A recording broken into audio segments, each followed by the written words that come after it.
In this video, I wanted to talk to you a little bit about how your students can use sign language in the classroom. One of the ways that you can use sign language in your classroom is by incorporating it into your spelling centers. Students can use the American Sign Language alphabet, the ABCs, to spell out their spelling words and to practice them in that way and quiz each other. And it's a fun way that they can, and also a kinesthetic way for them to practice their spelling words as well. Another way that you can incorporate sign language into your classroom is by classroom management strategies. So you might develop a sign or a signal with a student like no.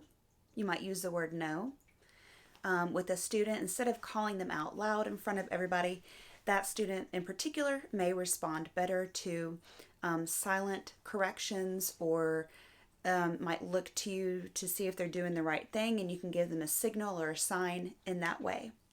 You can also use sign language in your classroom for classroom management as far as for requests like bathroom, drink, and different things like that, so they can ask you for things that they need or want without having to disrupt the class, or being able to just ask in a different way, so that way they can learn another language while they're at school.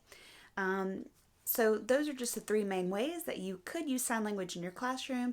Of course, there are so many others, but I thought you might enjoy some of these ideas, and let me know in the comments below if you have used or are using any of these techniques as far as using sign language in your classroom.